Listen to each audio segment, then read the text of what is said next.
This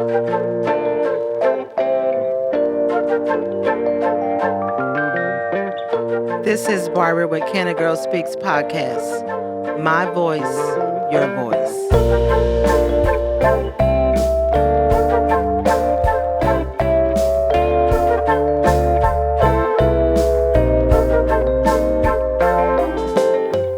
Good evening, everybody. This is Barbara with the Cana Girl Speaks podcast, and I always open up thanking everybody for listening to the podcast. Either you watch it on YouTube or you listen to it on Spotify.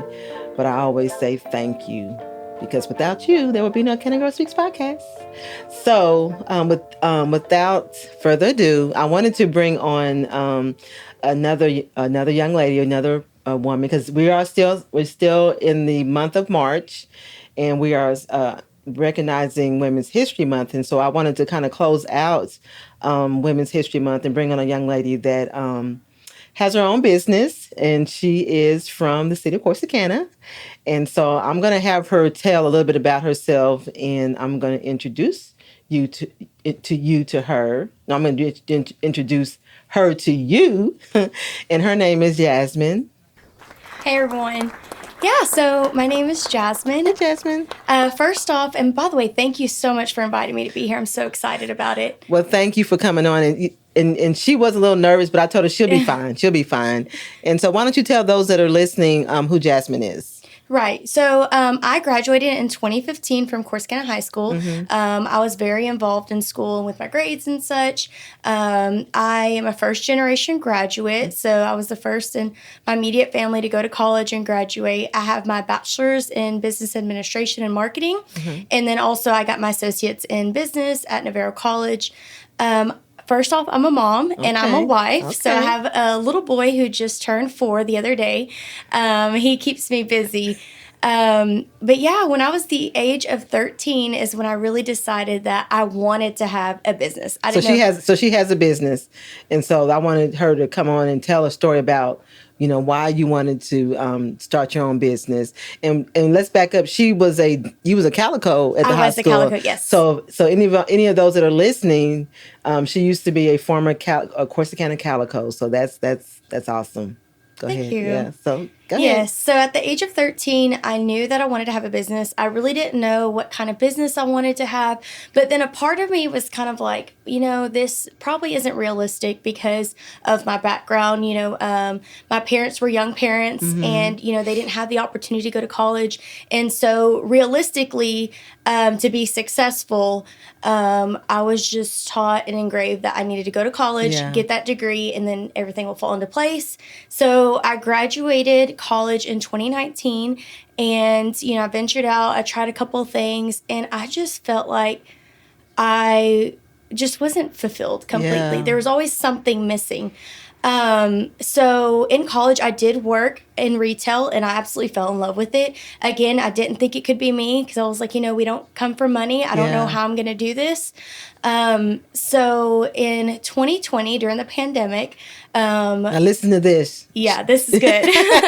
So during the pandemic, we were working from home, we were locked down. We couldn't go anywhere, do anything. Mm-hmm. So I was like, you know what? Something inside of me, and I prayed about it for a really long time, but something inside of me was telling me, you know what, Jasmine, just go for it. So I'd been seeing all these people from around the world or around the United States selling on Facebook with their boutiques. And I was like, you know what, I'm going to give it a try. So I placed my first inventory order. It was only jewelry, and it was only $100. And I was like, man, like, what if I don't sell it? This is going to be bad. How am I, what am I going to do?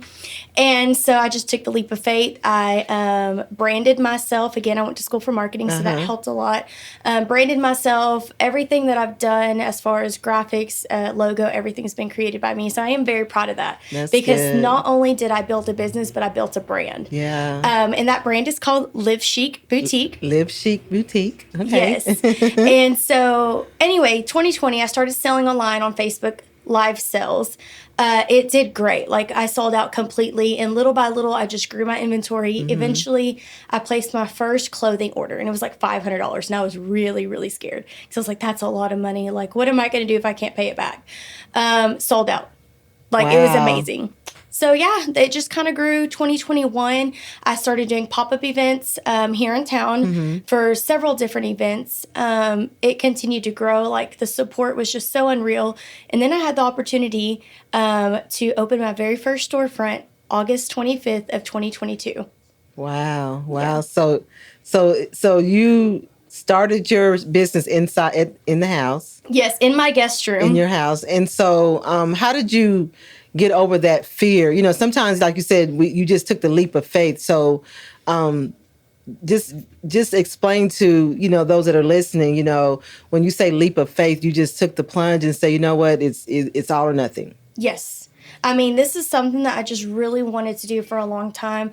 Did you have anybody that was like, no, Jasmine, you might Yeah. need to, you know, did you have any like, you know, because sometimes you have doubters, you know, so Yes. how did you get past those doubters? Well, you know, your mom always wants what's best for you. And so, you know, my mom was the one who really encouraged me to go to college and get something a little more dependable. So she was one at first that was just a little skeptical. And, you know, sometimes when our mom tells us not to do something, we want to do it even more. Yeah.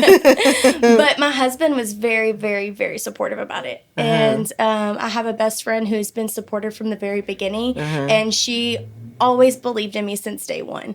Wow. So Wow. I have a pretty good support system. Well, that's good. And that matters, you know, Yes, it does. especially when you're trying to do a small business, and then you need a support system. Right. So what can you say to a young person that wants to go that same route? You know, because like you said, sometimes we say all the time, you know, go to college, go to college, go to college. But what if you have a young person that just says, hey, I want to do something totally different, you know? So what would you say to them?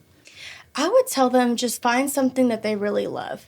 And if you love it enough and you have a big enough passion for it, it's not going to matter what everyone else says. Find a way to do it, work hard, and make it happen. Because, I mean, growing up in school, you always see in those posters in school, it says, reach for the stars, Yeah. you know, dream big, and all those, you know, encouraging, uplifting things. But it's just something that you were used to seeing all the time. You didn't, until the day that you truly believe that about yourself, that's when the magic happens. So what do you see your store going the next 5 years? You see another storefront opening up somewhere in another city?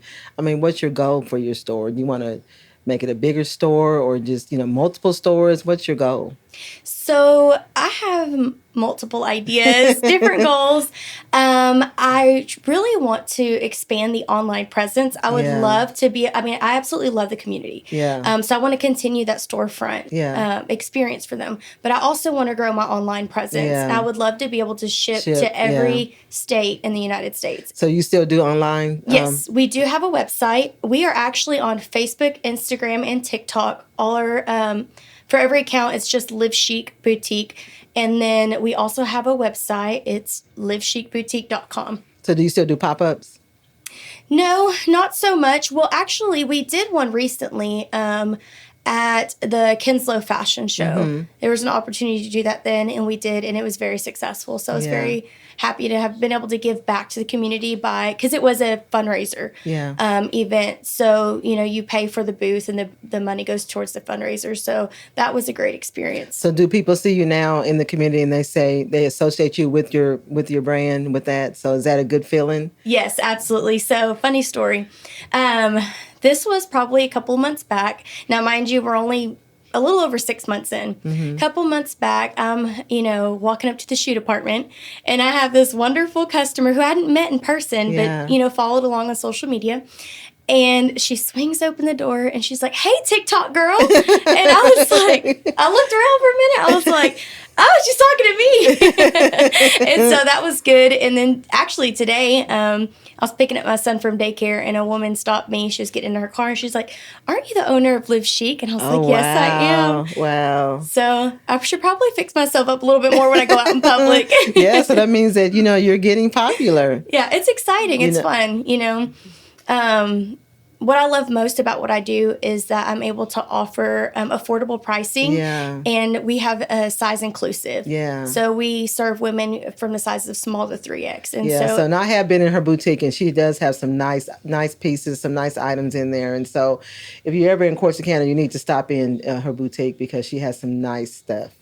Yes, thank you. So, Miss Jasmine, I want to say thank you for coming on the Cana Girl Speaks podcast, especially during the last week of, the last week of the month, Women's History Month, and you are making history. You're the next generation of small business owners in community of Corsicana, and you're an inspiration to a lot of our young people. And so, you have done some speaking engagements, right, for some young people. Yes, I have. Recently, I had the opportunity of speaking at Corsicana High School to a large group of wonderful girls, and I could tell by the end of the presentation, the way they all jumped up to take a picture with me, that they were moved and they were touched. And if just knowing that I've inspired at least one person in my life is fulfilling in itself. Yes.